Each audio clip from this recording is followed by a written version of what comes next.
All right, hello, Stardusters. Let's get ready to get into it. Okay, thanks for tuning in once again to Queen Ahmadiyyah TV, More Than Meets the Third Eye. I'm your host, Queen Ahmadiyyah, and this is your spiritual vitamins. Okay, so as you're coming in, please feel free to go ahead and subscribe to the channel if you haven't done so already.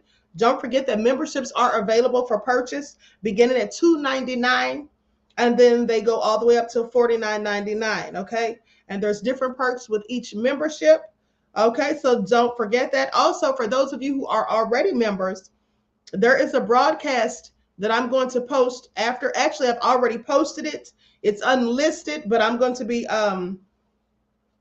making it for members only right after this broadcast. Okay, it's about the Most High's warning to the United States about that solar eclipse in 2024. Okay, that's supposed to be starting April or occur on April the 8th of next month. All right, so let's get into it. Okay, everyone, please get those likes up. Please like and share. Thank you in advance. You all know how the Queen, how the Queen is shadow bans on all of the channels, simply for telling the truth. Please pay attention. Now, with that all being said, all right, hello, Terry Hinton, Claudette's in the house. Okay, Hundia's here. Desmond, shout out to my moderators putting in work. All right, Kathy B. So let's go ahead and get into it. To all of my Stardusters, I see you, Terry Hinton and Gina Lane. Priscilla is in the house. Jonah is here. Okay, so let's go ahead and get this party started. I see you, Alice, beloved. All right, so let's go ahead and get into it. Likes up, everyone, please like and share. So today I'm going to be discussing 9 phrases commonly used by people with a negative mindset. Okay, and they often do this without even realizing it because they're just so caught up in their negativity that they really can't help themselves. Okay, so with that all being said, let's get this party started. Let me pull up my notes. I actually have these PowerPoints, but I haven't been showing them on the screen for the most part because for some reason the PowerPoints will sometimes crash. Okay, and so anyway, with that all being said, we all have negative little things that we say, different phrases that we use without even noticing, sometimes positive, sometimes negative. But those seemingly harmless little things that are negative, well, they can absolutely, first of all, they reveal your mindset. It lets people know whether you're a negative thinker, a pessimistic person, or an optimistic person, and a positive person. But these things can definitely impact your thoughts and the things that happen in your reality. Because remember, I've told you a myriad of times that words absolutely have power. And in fact, we cast spells with words. Okay. When you start off going to school in Head Start or kindergarten, first thing you do is you start learning how to spell. Okay. Like casting spells, literally casting spells with words. Okay. So let's get into it now. And here's the thing. Some people have a defeatist attitude, a defeatist mentality, always pessimistic, thinking everything's just, just bad. Nothing ever goes their way. They're full of self-doubt and low self-esteem. And this is usually due to their own foolishness. Okay. This is usually due to their own thoughts that they allow to fester and the things that they say to program their thoughts. Okay. So let's talk about it. one of the first comments that they'll say is, I can't. Now, see, there's a phrase, a quote rather, that I love by Henry Ford. And I'm no fan of Henry Ford, clearly. But I mean, I think he was nefarious, especially for what he did to Nikola Tesla. But what I will say is I agree with this quote that he has. In fact, it's one of my favorite quotes. He said, whether you think you can or you can't, you're absolutely right. Okay, so if you think that you can't do something, well, you 9 times out of 10 won't be able to do it. But if you think that you can do something and you believe it with all of your being, then you likely will be able to. Okay, because the mindset controls the things that happen within our lives, as I've said a myriad of times. And so this is perhaps one of the most common phrases that slip off of the lips of those with a negative mindset. I can't. And in fact, I hate the word I can't. It's on the list of words that I can't stand. Words that I can't stand are no, try, and can't. And then moist. Just because the word moist reminds me of an old soggy sponge that's gathering mildew. That's just what it makes me think of. But nonetheless, okay, now it's more than just an expression of inability when you say I can't. It's a self-imposed limitation, basically a prophecy of defeat before you've even begun. You've already told yourself that you can't do it. So if you can't do it and you don't believe in yourself, you don't have the wherewithal to know that your negative thinking will absolutely prohibit you from doing things that you want to do. Well, you know, that's just going to be bad for you. At the end of the day, you have talked yourself out of being able to do something. And in some cases, we allow other people to talk us out of the ability to do things. Okay, now with this phrase, you're already predicting your failure and refusing to even give it a shot. Now, it's also too easy to allow the fear of failure or the unknown to control our actions. Remember the word fear, okay? False evidence appearing real. Some things that we fear and worry about and stress over may not even actually ever occur, but we're so worried that they might happen. Why would you spend your time worrying about what might or could happen rather than focusing on what can happen, what you can do? Because you always have a choice and a chance to do something different. Okay? And when negative thoughts enter your mind, you need to try to flip them into some sort of positive thought. Okay? So instead of saying things like, saying negative things, why not shift to more positive phrases such as, I can do it. Oh, I'm sure I can find a way. I am successful. I am capable of doing all things. I am responsible. When you use the words I am, remember the power of I am. If you didn't see that video or you've forgotten about it, please go back and watch.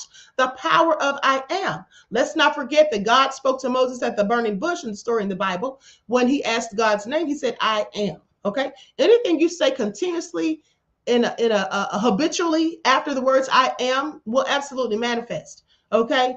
And also, let's not forget the Bible says, whatsoever a man thinketh, that so he is. Okay. And so just making this simply small change can help you start breaking free from the chains of negativity and embrace a more optimistic look. That's the only way you're going to get things done and accomplished. That's the only way to reach and achieve your goals is to know that you can do it, to speak it like you mean it, to feel it within yourself, to believe it. If you believe the opposite, well, how do you think that's going to work? It doesn't even make sense. And the second thing is, I'll never be good enough. Now, people who say these things clearly have a negative mindset, but also they basically, in my opinion, often want a pity party. Okay, people who go around and say, "Well, I don't think I'm good enough. I'm just not going to be able to do it," and all this downtrodden hopelessness and all of that. To me, they just want attention in the worst way, and to me, they just not only have a negative mindset, like I said, but they just want people to feel sorry for them because all they do is tend to whine and complain. I don't need excuses. I need solutions. That's what you should tell yourself. When you have problems, obstacles are in your way. You have different things that are going on that may prohibit you from accomplishing your goals and things like that. Okay, rather than making excuses for why you won't be able to do it, for why you can't succeed, how about trying to find solutions? Okay, you should always have a plan B and C, not just one plan, because that way, if one thing falls through and doesn't work, you can already have something else that you can try, okay, to get where you need to go. Now, this phrase is definitely personal and so annoying for me, okay? Because, I've heard people say it all the time, especially when they're faced with challenging, tough situations. And like I said, it just reeks of, oh, poor little old me. Oh, woe is me. Just whining and complaining. Okay. And so for some people, it's an automatic response whenever they doubt their own abilities, a defense mechanism. Okay, a way to protect themselves from potential failure or even criticism. Because some people don't try to do things simply because they're afraid of rejection or criticism from others, what other people may think or say about them. And that's the last thing any of us should be concerned about, is what other people say or think about what we're trying to do. And sometimes we unwittingly let other people talk us out of our goals and dreams. Okay, please pay attention. So just very interesting, what lengths people will go to in some cases when people hate on you. They will absolutely try to talk you out of things, especially if you're trying to go someplace, trying to evolve and better yourself, and they're just stagnant, trying to do the same old, and they have no goals and ambitions, and they're not trying to move ahead. So they want to hold you back with them so that you're still on the same level. Because remember, I've told you that when you are on the same level as someone, it's equal footing, well, they don't usually have a problem with you. It's only when you start excelling past them, okay, when you start to evolve into your higher self, that sometimes people will get, start feeling envious and say things like, well, you think you're better than me, and you've forgotten where you came from. Okay. Sometimes you need to forget where you came from. What if you came from the gutter? I'm just saying. At the end of the day, don't let people dictate the narratives of your life. The only one controlling that ship should be you. Remember, we're all bodies of water. Okay, if you missed that video, please go back and watch. We're literally bodies of water. It's no coincidence that the earth is covered, 70% of the earth is covered in water, and then our bodies consist of 70% water. You think that's coincidence? It absolutely isn't. Let's not forget that I've told you that water has memory, water picks up energy, and all of those things, and speaking negatively into water can turn it dark, and speaking positively makes it light and clear, and all of that. So when you're speaking negatively to your children, about yourself, all you're doing is filling the children and yourselves up with darkness, with negativity. What you're doing is programming your mind, programming your thoughts, because your mind is in fact like a computer. You can program things into a computer. Okay. Basically, let me put it to you like this. And here's the thing. I've also told you before that the voice in your head, it's not your voice. Okay. People think that's their voice because it sounds like you. It speaks in your same accent, but the voice in your head is not you. It's a program. Okay. It's just like if you were trying to teach an infant, a baby, okay, a toddler specifically. If you're trying to teach a toddler how to talk, they can mimic the words, they can repeat what you say, but they don't have any understanding of what you said actually means in many cases. Okay, so would you trust a toddler to lead you and guide you? Would you trust this toddler just because they can say the words? Would you trust them to tell you how things are going to go in your life? Well, of course you wouldn't. So why do you let this voice in your head, when it's talking negatively to you, tell you that you can't do things, that you should be afraid of failure, that people are going to laugh at you, that you're going to be criticized, that they're going to judge you, that you're going to fail? Why would you listen to that voice? It's not your voice, okay? It's separate from you. It is merely thoughts in your mind that have manifested to the point that you're now feeling like you're hearing this in your head, okay? Basically, when you say negative things, even if you say positive things, no matter what you say, whether positive or negative, these things are programmed into your mind, okay? And so, like I said, just as if you were teaching a child or a parent how to speak, okay? So if you program your mind with negative talking points, then that's what your mind is going to be saying to you. That's going to be the voice in your head telling you these negative things about yourself. And you'll think in some cases, some people will think that this is just more reinforcement, this is just confirmation of the negative things that they are the things that they can't do, because the mind is telling you negative things. But that's because you programmed it. You chose to speak those negative things. And even if you didn't do it, maybe you were around other people who were speaking negative things to you, saying negative things to or about you. And you sat there and listened and soaked it all in. This is why I tell you repetitively that you should not be around negative people, that you should not be around those who are always complaining and whining and groveling and so downtrodden that it's just annoying. These psyche energy vampires who suck the life out of you and leave you feeling drained, okay, and despondent, all of that. You should not be around these people as much as stay away from them as much as possible. Now, I know that sometimes you have to be around them because they may be at your job, they could be your boss, your coworker, they may be people in your family, but limit your time around them.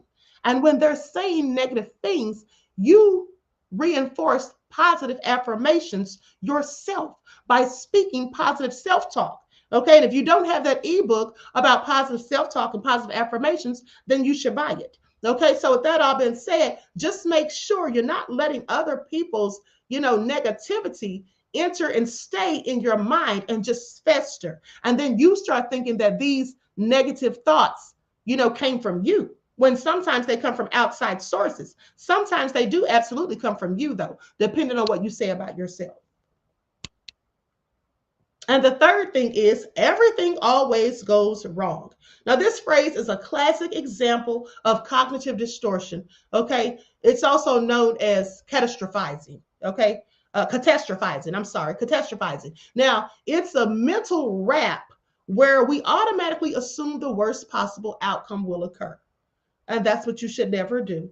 Okay, that's what you should never do. At the end of the day, if you think the worst is going to happen, then likely it will. Okay, when we say everything always goes wrong, what we're doing is we're making a sweeping generalization based on a few negative experiences. Now, this kind of thinking ignores all of the positive or neutral outcomes and focuses solely on the negative. The problem is that it can lead to anxiety and stress. It creates a self-fulfilling prophecy where we expect the worst, and as a result, our performance or decisions may suffer. Now, instead of catastrophizing, try adopting a new balanced view. Not everything will go according to plan, but that doesn't mean everything will go wrong either. Okay, there's always time, different ways to try and fix things. No solution or no problem, shall I say, is always permanent. Okay, troubles don't last always. You can fix things, but what you can't do is if you take a permanent solution to a temporary problem, well, then you don't get to fix it, which is what some people do. If you remember Judge Mathis years ago, he had another bailiff before he had Doyle on the show, and I forget the man's name, but that man was going through a divorce, having problems in his life, and he jumped off of a building. Now, he took a permanent solution to a temporary problem, because had he given himself time, to heal and move past it, well, likely he could have still been here today, living his best life. But so many times people are just so absorbed and caught up in the negativity that they don't realize that there is always a tomorrow, that every dark cloud, in fact, does have a silver lining. They let the naysayers, they let the haters, they let the negative people, the psyche vampires, they even allow themselves to talk them out of continuing to exist because of all the negative things that are piled upon them, and they just get to a point where they can't take it anymore. Okay, so please pay attention. Life is a mix of ups and downs. Everything isn't always going to go our way at the end of the day. Some things we try, we're going to fail.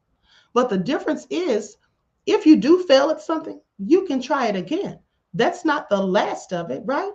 As long as you are above ground, you can always continue the work and do something different and find new strategies and all of that. Okay, it's never too late until you're lying 6 feet under.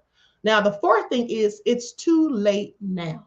Okay, now this phrase often pops up when we feel like we've missed an opportunity or when we're confronted with a prospect of change, because many people don't like to change. But in reality, everything must change. It's a convenient way to avoid taking action or responsibility.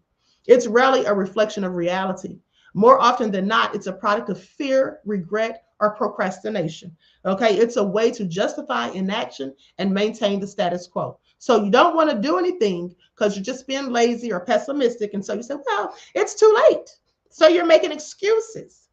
Okay, let's not forget that excuses are tools of incompetence, and people who measure them build monuments of nothingness and seldom accomplish anything. Okay, so much for excuses. I always say, I don't need excuses, I need solutions. That's what I tell my students in the online classes. At the end of the day, I need solutions. Don't come telling me about your excuses. I don't want to hear that. Okay, I don't want to hear it.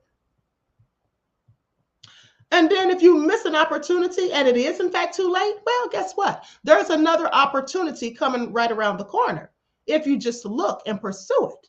And at the end of the day, the life that you want, the reality that you choose to create is right outside your comfort zone. The things that we want aren't always going to be comfortable for us to achieve. Sometimes we're going to have to work hard. We're going to have to, sometimes we'll cry. Sometimes we'll lie awake at night. Sometimes we're going to have to work our fingers to the bone.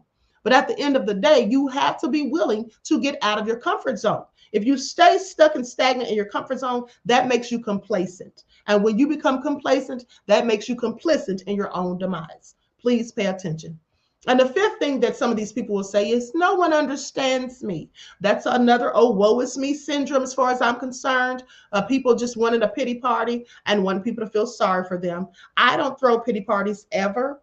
Okay, I live in a no whining zone. I don't complain about things. I find solutions. Okay. And if I can't find the solution myself, then I'll enlist, okay, the help of others who I know care about my own best interest. That's what I'll do. All right. Now, feeling misunderstood can be a lonely experience. However, repeating this phrase can create a self-imposed barrier between you and others. By saying this, we're effectively shutting down possibilities for connection and communication. It's a self-fulfilling prophecy, basically. Okay, if we believe that we can't be understood, we're less likely to open up and share our thoughts and feelings with others. You stay closed in. You hold it inside. You don't speak what needs to be spoken. You don't say what needs to be said. Okay, and so thus you just keep things inside until one day you finally explode. So instead of assuming that you're misunderstood, try reaching out to other people. Remember, understanding doesn't always come instantly. It requires patience, openness, and dialogue. And some people say communication is key, but in my motto, it isn't just communication that's key, it's comprehension. Okay, comprehension, that's about understanding at the end of the day, because I can sit here and communicate with you speaking French, Arabic, okay, Hebrew even.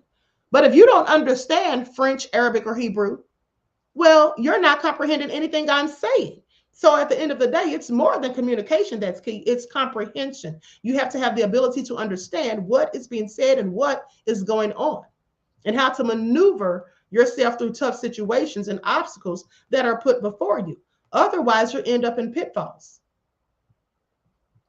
And so just change the narrative and say, I will make myself understood. You see, this mindset invites communication and builds bridges instead of walls. Okay?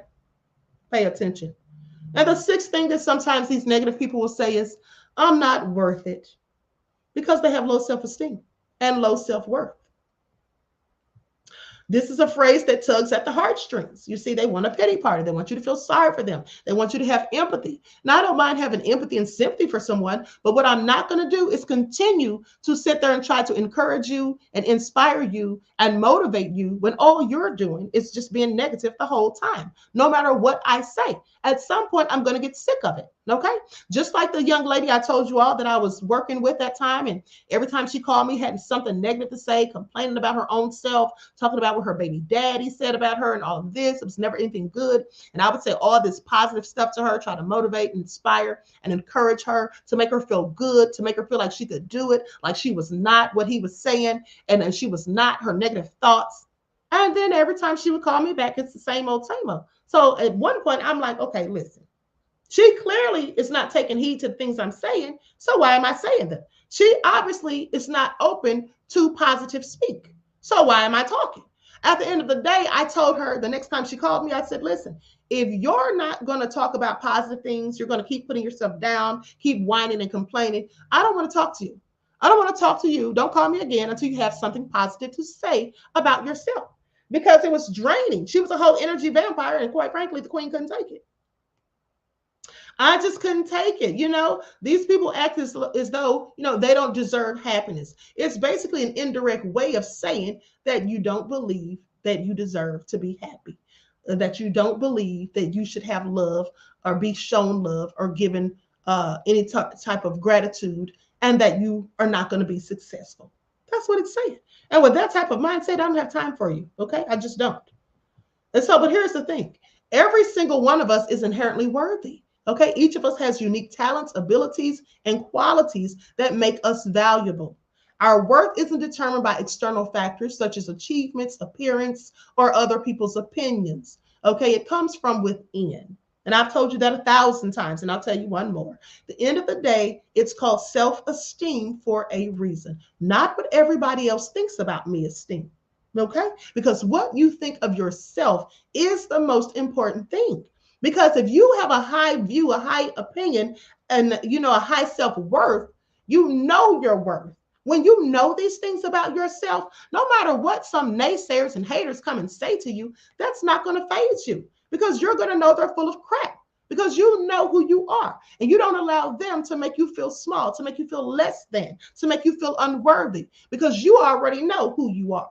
And this is why it's very important for parents and grandparents as well to speak positivity into children, to tell children they're awesome, you're great, you're amazing, you can do it, you can do anything.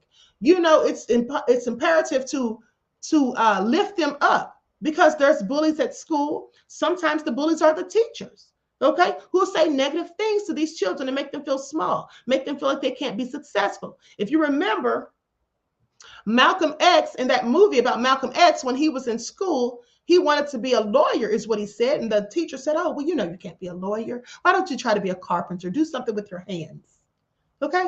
That stuff is still going on. There's still some of these teachers who are out here telling your children what they can't do and who they can't be, making them feel ridiculous for even suggesting it. Okay. For even wanting to be certain things. At the end of the day, that's why you have to speak life, love, and positivity into them. You have to let them know who they are, so that no one on the outside can come back later and try to talk down on them, and it actually works. See, when you have children who are, who feel bad because bullies have said things to them and about them, it's likely because they have not had positive reinforcement from the parents or guardians in the home. Because the parents and guardians should be the first role models. And if you didn't see the video that I did about positive reinforcement in children, please go back and watch. Okay? Deronda says, exactly, Queen. All right. Hundia says, if a person cannot stimulate my mind, I discontinue whatever communications we have. Absolutely. Why waste your time? Why even waste your time?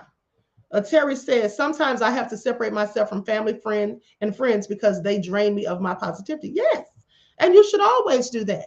Okay. They'll just have to either get on board and be more positive and high vibrational, or just leave you alone. Okay. You have to separate, because it's all about maintaining a positive, productive life. You cannot really be productive when you're so negative. We have all of these things chaotically running around in your mind.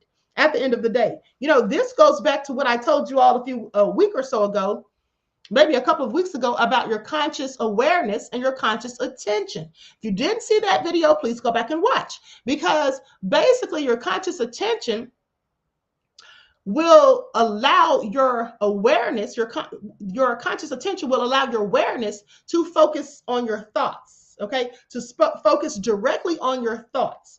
Whereas the conscious awareness is separate from your thoughts, even though it sees and deals with your thoughts, can focus on your thoughts, it's separate from them. Okay, the conscious awareness, remember the exercise I told you all to do? I said, bring a thought into your mind.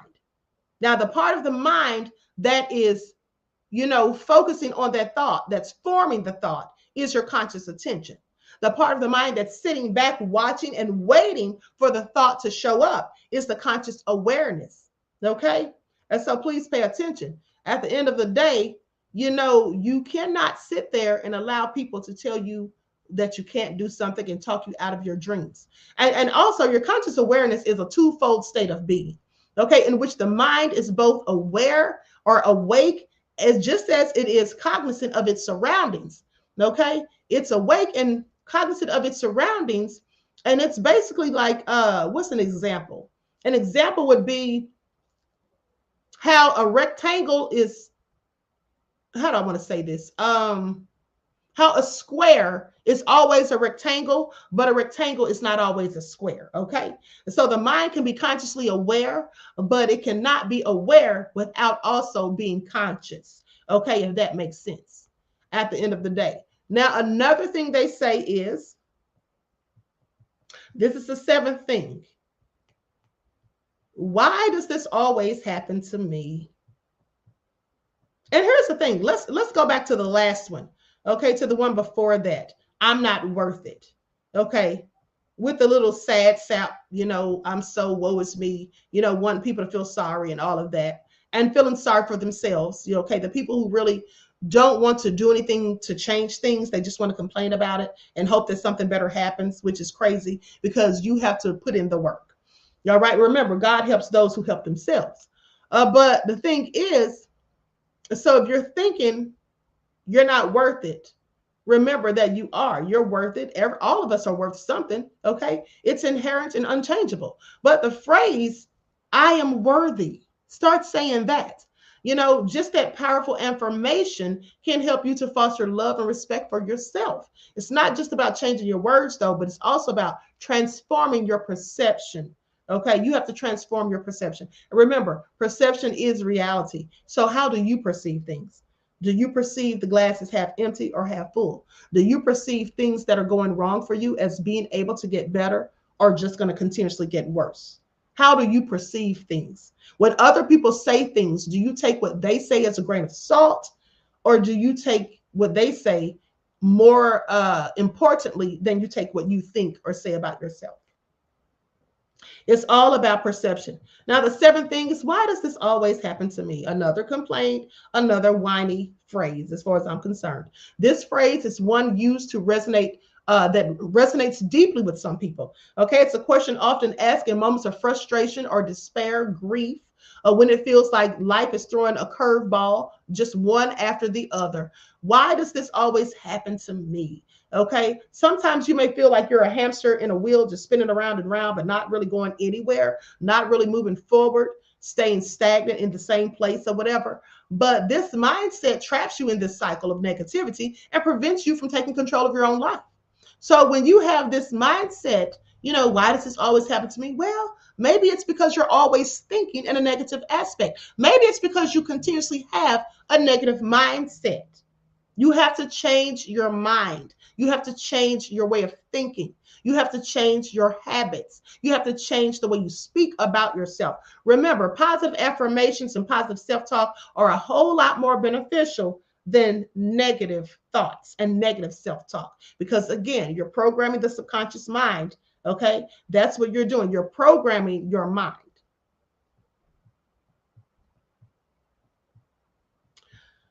So the shift in perspective can transform your mindset and, turn challenges into opportunities for growth.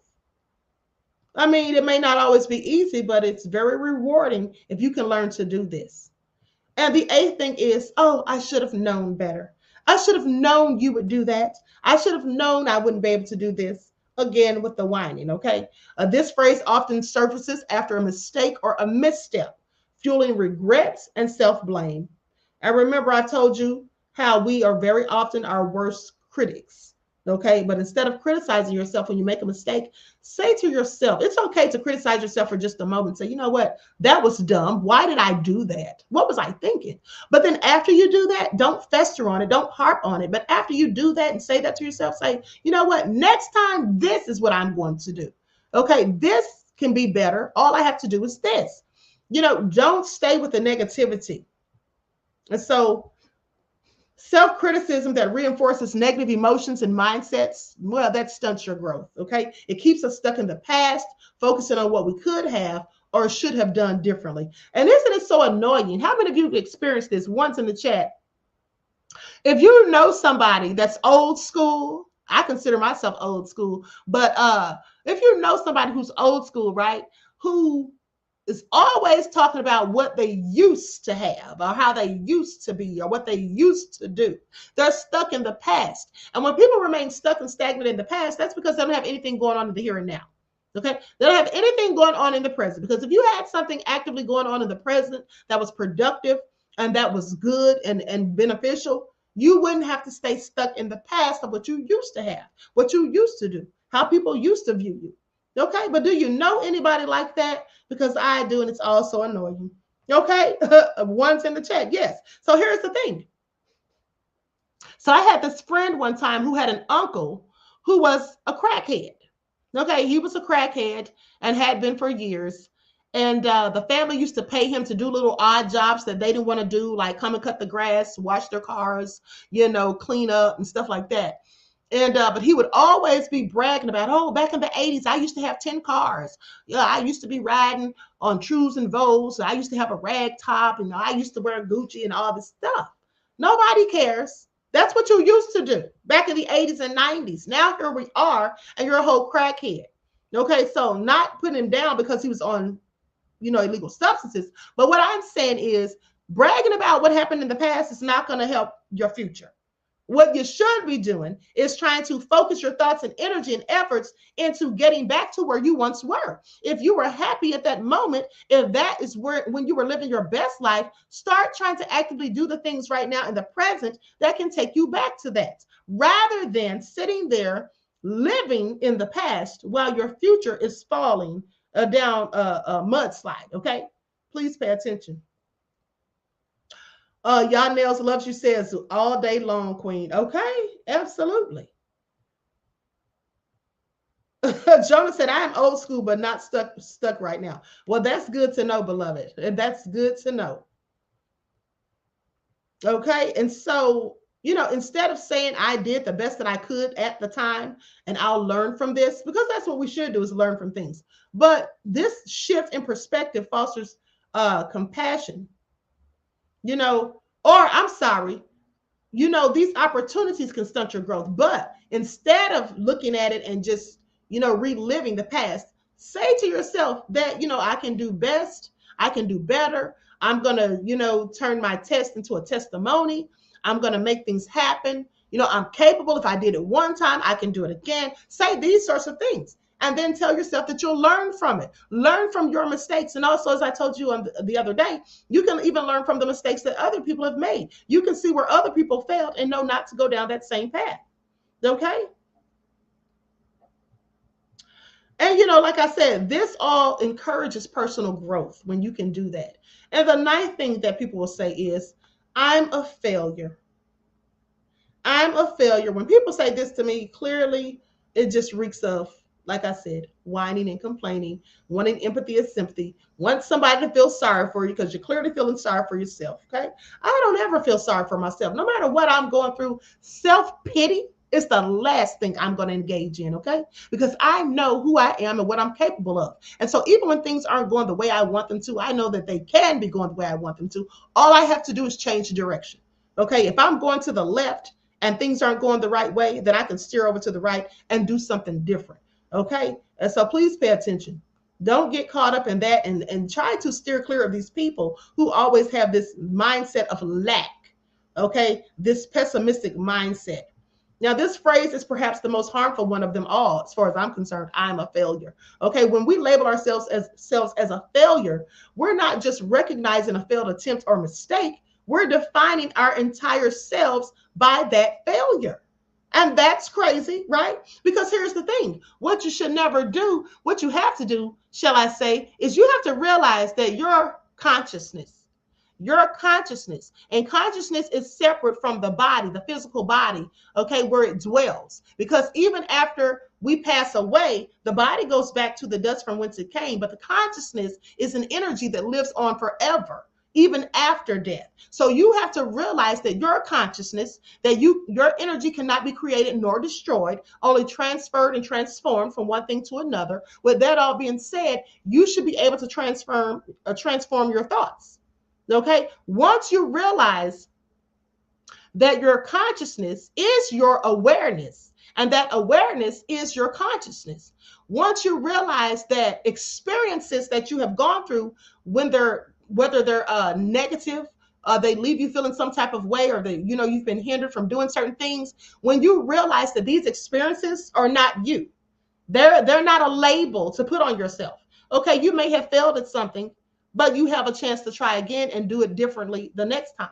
And then if you fail the next time, you can still keep doing it as long as you're above ground. You have to realize that your consciousness, okay, your awareness, you're not the label. See, when you make yourself the label of the negative experiences that you have encountered, then that's when you fail. You set yourself up for failure, because now you start to feel hopeless. Like every day is a winding road. Every day is just all, something going wrong. Every day I'm not succeeding. Every day I'm stuck and stagnant. Every day I'm not achieving my goals. That's the mindset that you take on, because now you've labeled yourself. You've made yourself basically the negative experiences.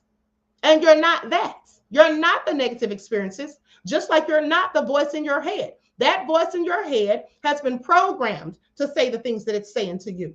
It's been programmed to talk to you the way it's talking to you. So if the voice in your head is speaking positively, that's because you've made it that way. Okay? If it's speaking negatively, that's because you've made it that way. And if you have been around negative people, they've influenced the voice in your head, and it's been programmed from them as well. If you've been around positive people who offer you encouragement, motivation, and inspiration, then it will be affected by that. When you think about back when we were kids, when you think about the fact that they had these cartoons, and I told you this before, where they had the devil on one side and the angel on the other, we didn't know it at the time because we were kids, but that was representative of consciousness. Like the little voice in your head saying, hey, don't do this. This is wrong. You shouldn't be doing this. Okay? And then the other side saying, no, go ahead and do it. It's okay. Nobody's going to know. And so that was indicative of our consciousness. And so that's what we have to still realize, that, these negative things that we're hearing in our head, that's not us. We've programmed our minds to think and say these things to us. And so all you have to do is reprogram your mind by saying positive things. And that's why you should be reading the ebook about positive affirmations and positive self-talk if you haven't done so. Okay? And don't be afraid of failure, because we all fail. That's just a part of life. Everything, you're not going to succeed at the first time. Let's not forget that Michael Jordan, who's one of the greatest basketball players ever, if not the greatest, Michael Jordan got cut from the team in 10th grade. He got cut from the team in 10th grade. So what if he had just given up? What if he just said, had a negative mindset and said, I can't do it. I got cut from the team. I'm never going to make it. But he didn't do that. So with that all being said, we have to do the same thing. It's not about failing. It's about what you do once you fail. Do you get up and dust yourself off and try it again? Or do you just sit there and wallow in your misery and gripe and complain and have a whole pity party and want other people to attend? Okay? That's what you shouldn't do. So, just shifting your language can help you to cultivate a more positive, resilient mindset, so you're not feeling so bad, about situations that go wrong, because you already know you can fix it. Okay? You can always fix it. Remember, nothing's permanent but death. And even in death, the only thing that's permanent is the avatar, this shell that encases our spirit, because the spirit and the consciousness live on forever. And so, in closing, I want to say that these phrases, seemingly inconsequential, can be potent indicators and influencers of our state of mind. Okay, they subtly yet powerfully shape our perception of ourselves and our experiences. But remember, you are not your experience. Don't label yourself as that. You are consciousness. Okay, experiences occur, but they're separate from us. Now, with awareness and intention, we can change the narrative. Each word we speak and think is a choice. Okay, making the conscious decision to replace negative phrases with positive ones can shift our mindset towards optimism and resilience. So do you want to be full of optimism and resilience, or do you want to be pessimistic and just hopeless? Okay, someone who doesn't even try because you're so afraid that it's not going to work. You're so afraid you're not worthy. You're so afraid you'll be laughed at and criticized and ridiculed. You're so afraid that you're going to lose. Is that what you want to do? Because if that's what you want to do, why are you here? Okay, there's two questions that we should, two very important questions, or shall I say, two very important times in our lives. Two of the most important times in our lives are when we're born. That's the most important time in our life, is when we're born, because we get here, right? And the second most important time of our life is when we find out why we were born. Okay? When we're born, and then when we find out why we were born. Like, what is my divine purpose? What was I put here to do? Because each one of us was put here for a divine reason by the Most High.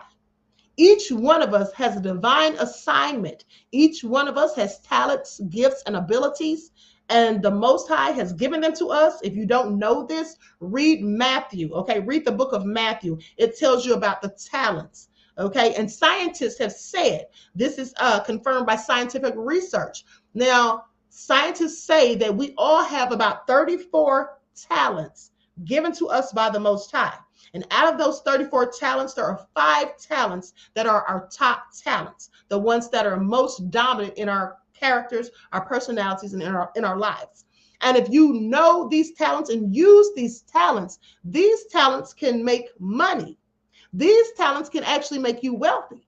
But you have to know what these talents are to realize them, and to not just sit on them. You have to use them. And so remember, you have to change your mindset. When you want to change your reality, the first thing you do is to change your mind. Okay? If you want the laws of attraction to work for you, well, you have to start knowing the difference between conscious awareness and conscious attention. And then once you realize the difference, you have to then learn to control them. Okay? And this is what you do through meditation. All right. So with that all being said, Nessie X said, I know that's right, Queen. Very good live. Thank you, beloved. Okay. So with that all being said, I'm going to conclude this broadcast. We will be live again on tomorrow. Tomorrow, I'll probably be on here at about 3 p.m. Eastern Standard Time. And so for those of you who are members of this channel, I'm about to make this public right now, and I'm going to drop the link in the chat for all of the members to watch this video. Very important video. This was actually a masterclass, like I said, for those with a higher frequency membership. And I don't ever do this. I don't ever share the masterclass, at least not for free. You can purchase masterclasses for $10, the links. But this one, I'm actually going to share this with the rest of the members, because I want you all to see this. It's very important. Okay, so I'm going to go ahead and make this for members only right now, and then publish it. Okay, so all of the members should be getting a notification, and I'm going to drop the link in the chat. Likes up, everyone. Please like and share. Thank you in advance, beloveds. This is the Most High's warning, U.S. and biblical prophecy. Okay. Here it is right here.